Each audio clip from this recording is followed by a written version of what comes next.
제가 다시 내놓습니다. 가신 사이에 많은 일들이 벌어졌습니다. 예. 그중에서 가장 핫한 것은 주진우 기자 특종인데 문자 장충기 전 미전실 사장급이죠. 예. 차장의 문자가 이제 몇 가지 공개됐는데 대단합니다. 보셨죠? 예. 대단합니다. 거기 보면은 국정원과도 주고받은 게 많고, 그리고 뭐, 예를 들어서, 청와대 인사들, 검찰 인사, 청와대 비서실장 인사, 민정수석 인사, 그리고 메르스 때문에 한참 난리 났잖아요. 네. 네, 메르스 관련해가지고, 뭐 협의를 한다든가 아니면은 수험번호 보내면서 우리 수험번호를 구체적으로 보내면서 자식 좀 뽑아달라거나 아니면, 자녀가 지금 어디 가고 싶은데 거기 보내달라거나. 예. 굉장히 구체적이에요. 그리고 아니면은 뭐 이런 것도 있습니다. 기사를 어떻게 쓰면 좋을까요? 이런 거. 그 언론사가 왜 그걸 물어봐요? 대단하지 않습니까? 좀 대단해요. 야, 우리가 흔히 하던 말로 삼성공화국이라고 말했었는데 그 실체 일부가 뭐 검찰총장이 직접 임채진 전 검찰총장이 자식이 어디로 가도록 도와달라. 야, 이거 대단하지 않습니까? 그렇죠. 밤의 대통령이었죠. 지금 보면은. 낮에도 대통령이었던 것 같아요. 이 문자들 중에 혹시 특별히 감동적이었던 문자는 없어요? 예, 저는 특히 다른, 또 다 문제지만은 언론사에서 네, 맞습니다. 개인적인 청탁을 하고 그것을 지면으로 보답하겠다라는 거는 네. 사익을 취한 대가를 갖다가 이 공론회장을 왜곡시켜서 갚겠다는 뜻 아닙니까? 이거야말로 언론으로서는 배신이죠. 배신이죠. 독자에 대한 배신이죠. 독자에 대한 배신이고 그 문자들도 아주 구체적입니다. 그리고 대부분은 존경한다, 별거 없으시냐, 늘 감사한다. 충성을 맹세합니다, 완전히. 거의 그 용어가, 예. 그 언어가 지나간 시대, 우린 지나간 줄 알았던 시대, 예. 봉건 시대의 용어예요. 맞습니다. 예. 그러니까 아직까지 그 봉건 시대의 어떤 그런 가치관과 그런 문화 속에서 살고 있는 사람들이 많은 것 같아요. 본처 얘기하고 첩이 얘기하는 사람도 마찬가지고. 언론사 한 간부가 별거 없으신지요. 사회이사 한 자리 부탁드립니다. 그러니까 거의 그 길거리에서 한 푼 줍쇼. 예, 길거리에서 아니면은 그냥 예. 아빠 500원만 하는 아빠 500원만 5세 미만 아이들의 어떤 5세 미만 그런 칭얼거림 같은 거죠. 지금 초빙 교수로 소위를 하고 있는데 사회이사 한 자리 부탁드립니다. 이게 얼마나 다이렉트합니까? 사회이사 자리 부탁합니다. 이런 것도 제가 한번 읽어볼까요? 자식에 관련된 겁니다. 삼성전자 어떤 부분에 지원했는데 이름은 뭐고 수험번호는 뭐며 어디에 전자공학과를 졸업했는데 부모의 애끓는 마음을 가눌 길이 없어서 사장님의 하회와 같은 배려와 은혜를 간절히 악망하오니 거의 임금님에 대한 상소 올릴 때 쓰는 그런 표현들이죠. 그러니까요. 심기를 불편하게 해드리면서까지 폐를 끼쳐 드린데 용서를 빌며 하나님의 크신 은혜와 축복이 충만하기를 기도드리겠습니다. 이렇게 문자를 보내요.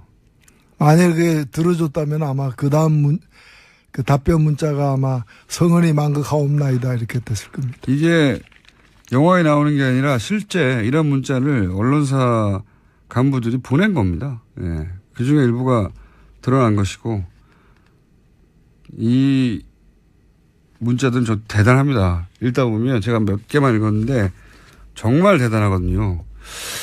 삼성에 관해서는 구원이 있으시지 않습니까? 구원 없습니다. 저는. 구원 없습니까? 예. 제가 삼성을 구원한 적도 없고 삼성이 저를 구원한 적도 없어요. 삼성 관련해서 녹취록 공개했다가 큰 곤욕을 치르셨죠, 사실은. 삼성에 도전한 거죠. 예. 예. 삼성에 직접 도전한 국회의원으로 국회의원 자리를 잃으셨죠. 예. 저는 이번에 그 이재용 부회장이 그 재판받는 과정을 이렇게 보면서 오늘의 사태를 만들어낸 것은 대한민국 법원이라고 생각합니다. 왜냐면은 이 삼성 일가는 이병철 창업주부터 그다음에 이건희 이재용에 이르기까지 그 온갖 세습으로 일관했는데 경영권만 이렇게 탈법 불법으로 세습한 것이 아니고 이 범죄 행위도 세습을 했어요.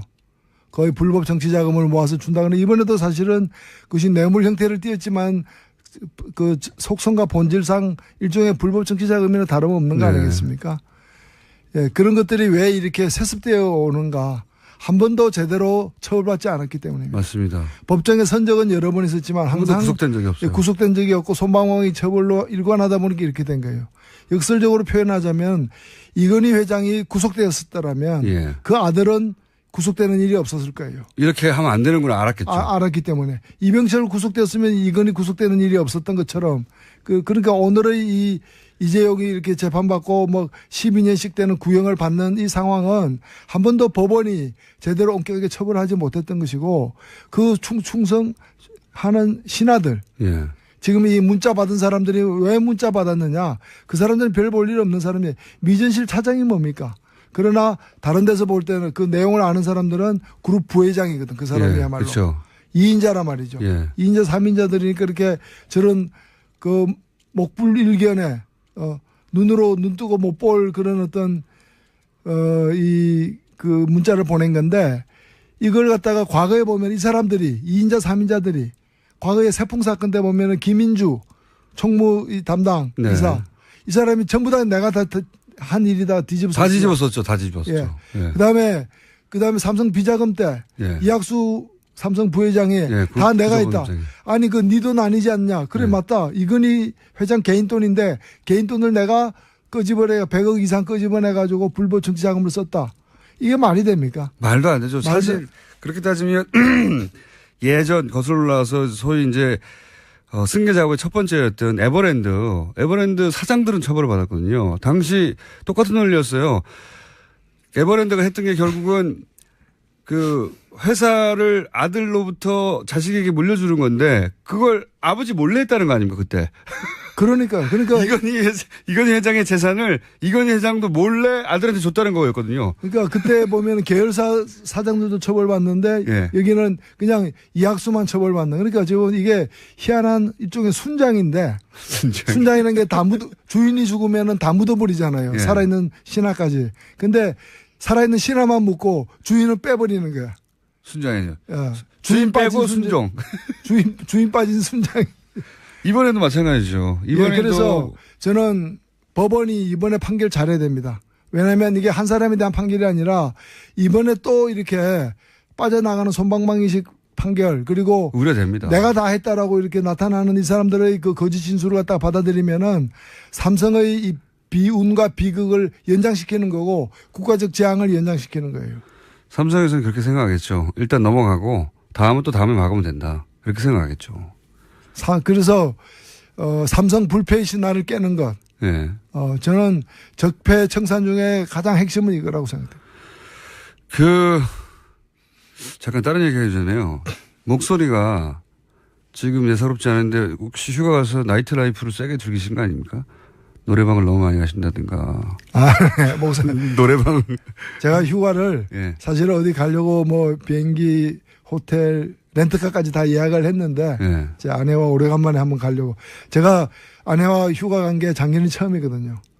남해에 2박 국회의원 되신 이후에 처음이라는 겁니까? 부부가 같이 휴가 간 건. 그게 평생 처음이시라고요? 평생 처음은 아니고 국회의원 된 이후에 처음이죠. 네. 처음인데 작년에 그냥 1박 하고 호출당해가지고 그냥 휴가 끝내고 불려왔어요. 네. 이번에는 제대로 가려고 했는데 생각을 바꿨어요. 어떻게 해요? 우리 가지 말고 가서 뭐 뻔한 건데 네. 좀 뭐 음식 맛있는 거 찾아서 먹으러 다니고 경치 좋은 데 구경하고 그다음에 쉬는 건데 네. 그렇게 뭐 썩 끌리지도 않고 멀리 가지 말고. 멀리 가지 말고 그냥 집에서 네. 그냥 굶자. 그게 뭡니까? 집에서 굶자는. 집에서 맛있는 거 시켜 먹자도 아니고 굶자는 뭡니까? 근데 집에서 안 움직이고 네. 맛있는 것만 많이 먹으면 몸에 안 좋으니까 한번 네. 정향 휴가를 보내자. 디톡스를 하자 몸을. 뭐 그런 거죠. 예. 그래가지고 일주일간 같이 이렇게 단식을 했어요. 그 지금 이제 어제부터 미음을 먹기 시작해가지고 목소리가 돌아오는 중입니다. 휴가를 고행을 하셨네. 이게 요구 조건 없이 단식했습니다. 아니 그럼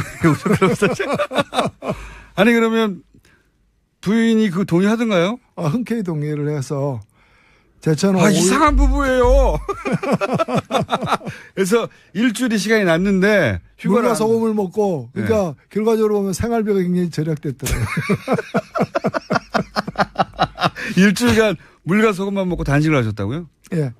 7kg. 7kg 받으셨어요? 이야. 만족하시고. 아주 기분이 좋아요. 본인만 만족하시는 건 아니고요? 돈 굳었다고? 아니요. 그러니까 이 흰죽 한 그릇이 얼마나 소중한지. 예. 간장은 왜 이렇게 맛있는지 이런 걸 이제 왜 이렇게 맛있는지 간장의 재발견 뭐 이런 거죠. 저희가 다음 주 오시면 고기를 보충해 드릴게요. 그래서 목이 지금 잠기신 거구나. 네, 이제 풀리고 있습니다 이제. 원래 단식을 단 한 번도 해본 적이 없어가지고 단식을 일주일 하면 목이 잠깁니까? 아니요, 이제 꼭 그런 건 아닌데 저희 경우에 지금 풀리는 과정에서 이렇게. 이상한 휴가를 보내시고 돌아오시도록 하죠. 아주 이상한 부부예요. 저희 한번 모셔야 되겠습니다. 정말로 만족스러워 하시는지. 그래요? 자, 삼성 이야기 더 중요한데 안 계시는 동안 또 안철수 전 대표의 당권 도전이라고 하는 굉장히 드문 사건이 하나 벌어졌습니다. 굉장히 드문 사건이에요. 이렇게 대선 끝나고 채 3개월이 되기 전에 대선 후보가 이런 반대를 무릅쓰고 다시 출마하는 건 굉장히 이례적이거든요. 홍준표 대표 같은 경우에는 원했어요. 일부에서 나오라고 네. 굳이. 그 케이스하고 완전히 다른 당의 대부분의 인사들이 반대하는데도 나왔습니다. 이거 어떻게 보십니까? 왜 나왔을까요? 글쎄요, 근데 피선거권이 있고 참정권이 있으니까. 할 수 있죠. 나올 수 자격은 있는 것이고 또 당원과 국민이 판단할 문제인 것인데. 결과적으로는 그렇습니다. 다만 이제, 너무 이렇게 좀 혼자서만 이렇게 좀 이렇게 비분관계하는 그런 모습처럼 보여가지고. 나의 미래보다 당의 미래를 걱정한 거라고. 그거야 정치인의 표현으로는 흔히 있을 수 있는 건데 이 정치라는 거는 사실은 국민들이 공감을 하거나 아니면 없는 공감이라도 불러일으키도록 만들거나 그렇죠. 이렇게 돼야 되는데 어느 정도 공감할까. 특히 두만강을 건넌 안중근 의사의 심정이다라는 거는 본인으로서는 내가 지금 보통 심정이 아니다. 비장하다 이렇게 말씀을 하신 것 같은데 제가 이거 보면서 옛날 생각이 났어요. 1980년에 그 전두환 육군 소장이 5.18 쿠데타를 일으키고 정권을 다시 잡은 후에 자기가 이제 대통령이 된 거죠. 그러면서 가장 먼저 한 일 중에 하나가 뭔가 하면은 동학혁명을 일으켰던 녹두 장군 전봉준 생가를 복원했어요. 그리고 그다음에 기념관도 만들고. 처음에는 의아했죠.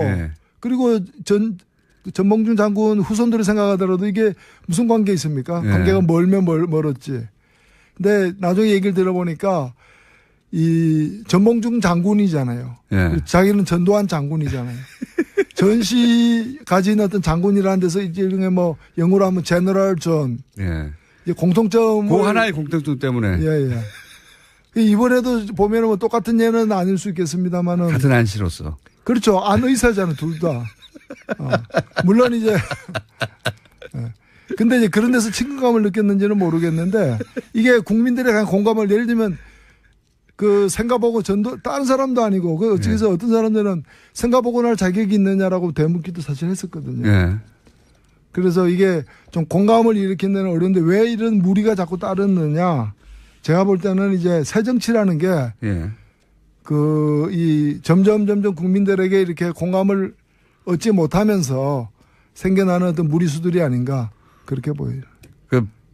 당이 소멸할 것을 걱정했다고 했는데 실제로는 본인의 정치적 입지가 소멸할까 봐 걱정한 거 아니냐 이런. 반대쪽에서는 그렇게도 보이겠죠. 그렇게 보이는. 그러면서 이제 국정주의 이것도 굉장히 많이 구설수에 올랐던 표현이 극중주의가 뭐냐. 그게 논리적 모순 아니냐. 그렇죠. 예. 이 중도에도 극단이 있느냐. 그래서 제가 볼 때는 중도로 안 통하니까 더 세게 한번 나가보자. 극중주의. 예. 근데 이게 일종의 새 정치가 새 포장 정치. 포장만 바꾸는 정치로 이렇게 계속 가고 있는 게 아닌가. 하여튼 그래서, 예. 당대표는 되겠죠? 어떻게 전망하십니까? 뭐 51% 정도가 되겠죠. 아, 넉넉하지는 않을 것이다 생각하시죠? 예, 거의 뭐 백중세라고 보여집니다. 만약에 당대표가 못 된다면 그거가 오히려 굉장히 큰 타격 아니겠습니까? 엄청난. 글쎄요, 뭐 우리 국민들에게 그런 큰 타격이 있겠습니까? 본인에게 제 말은. 아, 이 본인에게. 본인에게. 안철수 대표 본인에게. 탈당은 안 이루어지겠죠? 정치를 오래 하신 분으로서 이제 전망. 근데 이 당 자체가 예. 제가 뭐 다른 당을 갖다가 이렇게 걱정할 처지가 아닙니다만 이 2017년에 그 대선을 위해서 만들어진 선거용 정당인 건 분명하지 않습니까? 그렇게 볼 수 있습니다. 그러니까 이제 선거에서 패배한 이후에 불안정할 수밖에 없는 것이고 결국에 유지되려면 선거용 정당으로 유지될 수밖에 없다고 봅니다. 왜냐하면 정책 이념에 같은 사람들이 모인 게 아니기 때문이죠. 그래서 안철수 후보를 다시 세우는 것으로 합의가 이루어진다면 유지될 것이고 그렇지 않다면은 아마 분리될 수밖에 없는 게 아닌가. 다만 그 분리되는 시간의 문제인 것이고 그리고 빠르게 분리되지는 않을 걸로 보이지만은 그런 어떤 이게 일종의 그 민주당에서 파생되어 온 정당이고 또 대선이라는 일회용 목적을 위해서 이제 만들어진 포말 정당이거든요. 포말. 예. 그래서 파생 정당, 포말 정당의 그 이 귀결이라는 것은 예. 우리가 뭐 한국 정치사에서는 굉장히 이런 사례가 사실은 많습니다. 많습니다. 예, 많기 예. 때문에 그 지속적인 정당으로 정착하기가 굉장히 힘들죠. 그러면은 안철수 개만 남고 뭐 호남계도 혹은 비안철수 개는 따로 살림을 차릴 수도 있다. 그럴 수도 있죠. 예, 그럴 가능성이 과거의 전례를 보자면 충분히 있다 이렇게 전망하시는 거군요. 우리 과거의 경험 속에서는 그런 가능성이 많은 걸로 보여집니다. 과거에는 대부분 그랬죠. 그러다가 결국 사라지기도 하고. 예. 그렇죠. 합병되기도 하고. 댓글 공작. 안 계시는 동안 많은 일이 있었습니다. 댓글 공작에서도 뭐 3,500명이다. 정확하게는 3,500 아이디라고 해요. 그리고 30개 팀이다. 그러니까 국정원이 직접 개입했고 돈을 썼고 그 규모는 지금 밝혀진 건 빙산일각에 불과하다는 주장도 있긴 하지만 어쨌든 확인된 건 처음이잖아요. 예. 이 국정원 어떻게 해야 됩니까, 이거? 국정원한테 오랫동안 당해 오신 분은 또.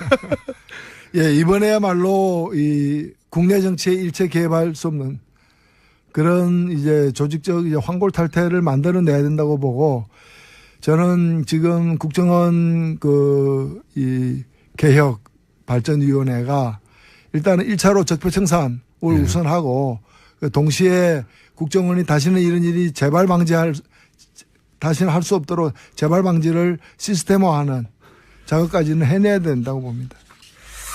그렇긴 한데 이거 있지 않습니까? 왜? 이제 지시를 한 사람이나 혹은 뭐 중간 간부 정도는 분명히 처벌될 텐데 뭐 수위가 문제지. 실제 실행한 사람들 있지 않습니까? 네. 그 사람들은 어떻게 해야 됩니까? 저는 그런 뭐 주동하지 않고 예. 그걸 주도하거나 주동적으로 나서지 않고 뭐 한 달에 300만 원 줄 테니까 이거 해라라는 식으로 해가지고 가담한 사람들 같은 경우에는 그 이제 민간인들 말고 제 말은 국정원 직원들 중에도 직접 저는 직원들 중에도 마찬가지로 거기서 그걸 거역하게 될 경우에는 바로 보복당하거나 이렇게 자기 생계 수단 자체를 잃게 되는 경우들이 대부분일 것이기 때문에 예. 하급 직원들 같은 경우에는 그러니까 지휘권 없는 예. 하급 직원들 같은 경우에는 좀 사면을 전제로 이 작업을 해야 된다고 저는 봅니다. 사실 국정원이 뭐 아까 뭐 직원 아닌 사람들까지 그도 많이 연루되긴 했는데 과거에 그 중앙정보부 시절에 예. 한창 우리나라 군사 독재가 이제 극성을 떨었을 경우에는 때는 국정원 망원 있죠. 예. 국정원에서 이제 망원이라고 부르는데 뭐 망원경 할 때 망원. 예. 그러니까 이제 자기들이 이제 심어놓은 이제 일종의 국정원의 첩자들이죠. 정보원들. 예. 정보원들이 예. 다 합해 한 20만 명까지도 이르렀어요. 20만 명이요. 예, 20만 명까지도. 어마어마한 거죠. 근데 어마어마하네요. 이거는 뭐 과거 뭐 동독이라거나 다른 나라들에서 흔히 보는 예들이죠. 예. 이렇게 철권 통치를 하는 경우에 이제 이런 일들이 비일비재했는데 지금은 그 정도까지 안 되지만 상당수 있으리라고 저는 보여집니다. 있겠죠, 당연히. 예. 하던 패턴인데. 그리고 하여튼 이번에는 이제 그 사이버 활동, 예. ASMS를 포함해서 이제 온라인 활동을 하는 부대가 이제 지금 얘기되는 것만 해도 아까 3,000이라고 그랬지만 30개라고 하면 한 팀이 뭐 최소 인원이 2명이라 그러는데 60명 이상이 되는 거고 그와 연관된 사람이 얼마나 많겠습니까? 하는 뭐 대대변격 정도는 될 수 있다고 보여지는데 그래서 이 부분에 관해서 제대로 이번에도 보면은 지금 어제분가요? 그 제보를 받기로 했지 않습니까? 그만큼 직접 수사하는 것을 뛰어넘는 범위로 일이 광범위하게 이루어졌다는 걸 의미하는 바라고 저는 생각되고 그래서 이 소극적으로 수동적으로 일에 임한 사람들 같은 경우에는 적절한 정상 참작이 필요하다고 봅니다. 말단의 그렇죠. 경우에는 제일권이 없는 이 댓글 사건이 결국 이명박 전 대통령까지 갈까요? 당연히 가야 되지 않겠습니까? 저희가 볼 때는 뭐 이거는 차 안 갈아타고 바로 갈 것 같은데요. 차 안 아니, 그러니까 이게 이제 정치 공세다. 대통령이 뭐 댓글 다는 걸 알았겠냐. 이렇게 주장하는 사람들도 있지 않습니까? 당연히 근데 이걸 대통령 모르게 처음부터 끝까지 대통령 모르게 지시 없이 이루어진 일이라면은 MB 대통령, 이명박 대통령은 무관한 걸로 되겠죠. 그러나 보고를 받았다거나 사후에라도 이걸 보고 저는 보고 안 됐을 리가 없다고 생각됩니다. 국정원이 대통령 직속기관이고 본인의 최측근이 원세훈 당시 국정원장이었고 그 시절에 벌어진 일인데. 그리고 심리전단으로 운영되고 있던 일을 갖다가 이것도 다시 승격해가지고 심리정보국으로다가 만들어서. 이론도 거쳐했고. 그러면 이 일 자체가 그 국장, 이 일의 책임자가 제가 볼 때는 위에 차장이나 여러 사람들이 있지만은 아마도 원세훈 원장에게 직보했을 거고 원세훈 원장은 다시 이 독대 관계에 있는 정기 부정기적으로 독대 관계에 있는 대통령에게 보고를 했을 것이 분명하다고 보여집니다.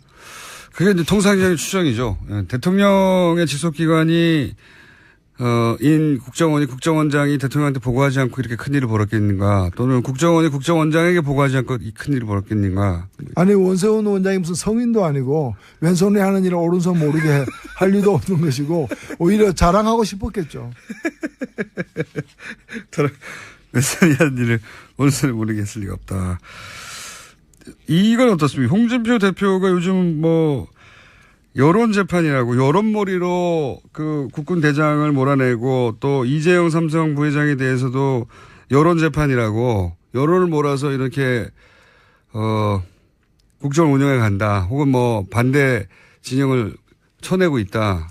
이렇게 이제 홍준표 대표가 나오고 있거든요. 그 뭐 여론 얘기하는 걸 보면 이제 여론이 나쁘다는 건 알고 있구나.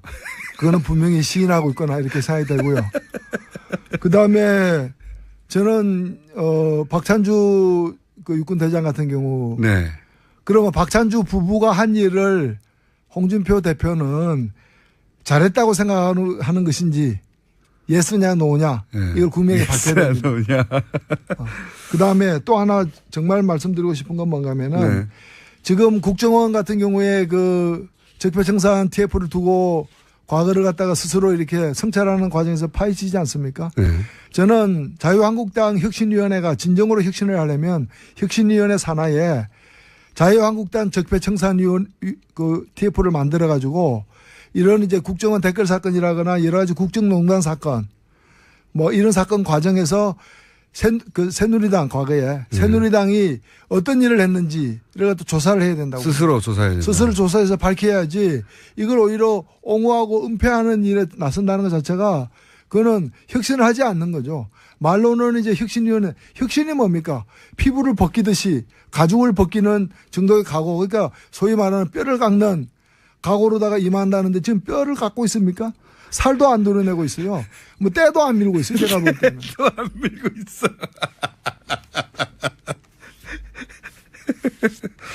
제가 다시 내놓습니다. 가신 사이에 많은 일들이 벌어졌습니다. 그중에서 가장 핫한 것은 주진우 기자 특종인데 문자 장충기 전 미전실 차장, 사장급이죠. 차장의 문자가 이제 몇 가지 공개됐는데 대단합니다. 보셨죠? 예. 대단합니다. 거기 보면은 국정원과도 주고받은 게 많고, 그리고 뭐, 예를 들어서 청와대 인사들 뭐, 혹은 검찰 인사, 청와대 비서실장 인사, 민정수석 인사, 그리고 메르스 때문에 한참 난리 났잖아요. 네. 네, 메르스 관련해가지고 뭐 협의를 한다든가 아니면은 수험번호 보내면서 우리 수험번호를 구체적으로 보내면서 자식 좀 뽑아달라거나 아니면, 자녀가 지금 어디 가고 싶은데 거기 보내달라거나. 예. 굉장히 구체적이에요. 그리고 아니면은 뭐 이런 것도 있습니다. 뭐, 기사를 어떻게 쓰면 좋을까요? 이런 거. 그 언론사가 왜 그걸 물어봐? 대단하지 않습니까? 좀 대단해요. 야, 우리가 흔히 하던 말로 삼성공화국이라고 말했었는데 그 실체 일부가 뭐 검찰총장 인사도 검찰총장이 직접 임채진 전 검찰총장이 자식이 어디로 가도록 도와달라. 야, 이거 대단하지 않습니까? 그렇죠. 뭐 밤의 대통령이 이거죠. 예. 예. 삼성에 직접 도전한 국회의원으로 국회의원 자리를 잃으셨죠. 예.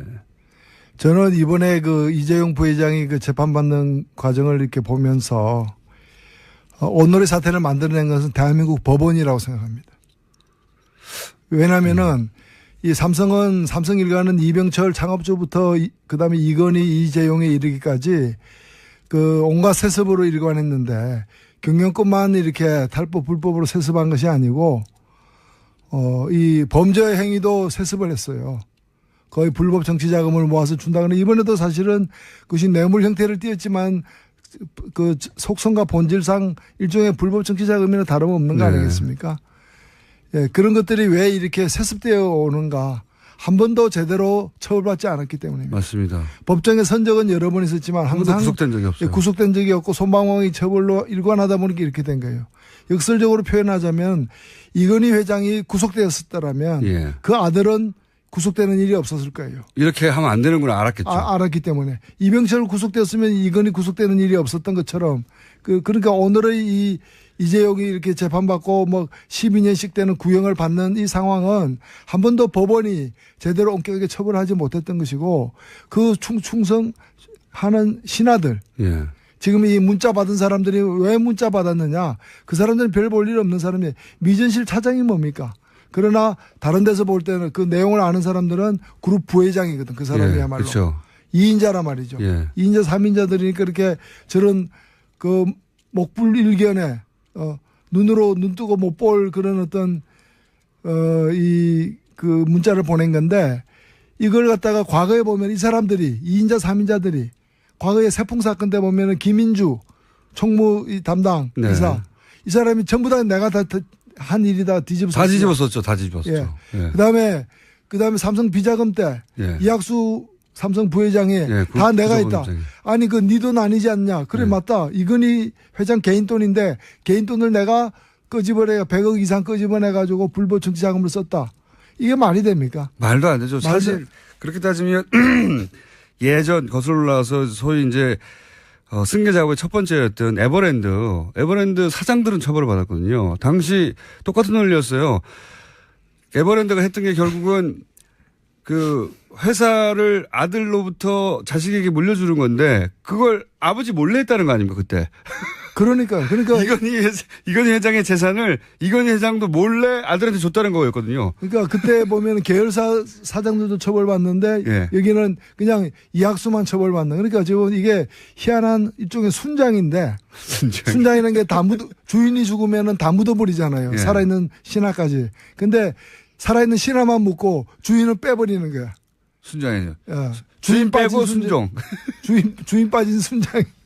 이번에도 마찬가지죠. 네, 사회 이사 한 자리 부탁드립니다. 이게 얼마나 다이렉트합니까? 사회 이사 자리 부탁합니다. 이런 것도 제가 한번 읽어볼까요? 자식에 관련된 겁니다. 삼성전자 어떤 부분에 지원했는데 이름은 뭐고 수험번호는 뭐며 어디에 전자공학과를 졸업했는데 부모의 애끓는 마음을 가눌 길이 없어서 사장님의 하회와 같은 배려와 은혜를 간절히 악망하오니 거의 뭐 임금님에 대한 상소 올릴 때 쓰는 그런 표현들이죠. 그러니까요. 심기를 불편하게 해드리면서까지 폐를 끼쳐 드린데 용서를 빌며 하나님의 크신 은혜와 축복이 충만하기를 기도드리겠습니다. 이렇게 문자를 보내요. 만약에 들어줬다면 아마 그 다음 그 답변 문자가 아마 성은이 만극하옵나이다 이렇게 됐을 겁니다. 이게 영화에 나오는 게 아니라 실제 이런 문자를 언론사 간부들이 보낸 겁니다. 예. 그 중에 일부가 드러난 것이고 이 문자들은 저 대단합니다. 읽다 보면 제가 몇 개만 읽었는데 정말 대단하거든요. 삼성에 관해서는 구원이 있으시지 않습니까? 뭐 구원 없습니다. 저는. 구원 없습니까? 예. 제가 삼성을 구원한 적도 없고 삼성이 저를 구원한 적도 없어요. 삼성 관련해서 녹취록 공개했다가 큰 곤욕을 치르셨죠, 사실은. 삼성의 뭐랄까요, 도전한. 그렇죠. 지금 보면은. 낮에도 대통령이었던 것 같아요. 이 문자들 중에 혹시 특별히 감동적이었던 문자는 없어요? 예, 저는 특히 다른, 또 다 문제지만은 언론사에서 네, 맞습니다. 개인적인 청탁을 하고 그것을 지면으로 보답하겠다라는 거는 네. 사익을 취한 대가를 갖다가 이 공론회장을 왜곡시켜서 갚겠다는 뜻 아닙니까? 이거야말로 언론으로서는 배신이죠. 배신이죠. 독자에 대한 배신이죠. 독자에 대한 배신이고 그 문자들도 아주 구체적입니다. 그리고 대부분 존경한다, 별거 없으시냐, 늘 감사한다, 충성을 맹세합니다, 완전히. 거의 용어가, 예. 언어가 지나간 시대, 우린 지나간 줄 알았던 시대, 예. 봉건 시대의 용어예요. 맞습니다. 예. 그러니까 아직까지 봉건 시대의 어떤 그런 가치관과 그런 문화 속에서 살고 있는 사람들이 많은 것 같아요. 본처 얘기하고 첩이 얘기하는 사람도 마찬가지고. 언론사 한 간부가 별거 없으신지요. 사회이사 한 자리 부탁드립니다. 그러니까 거의 길거리에서 한 푼 줍쇼. 예, 길거리에서 아니면은 그냥 예. 아빠 500원만 하는 아빠 500원만 5세 미만 아이들의 어떤 5세 미만 그런 칭얼거림 같은 거죠. 지금 초빙 교수로 소위를 하고 있는데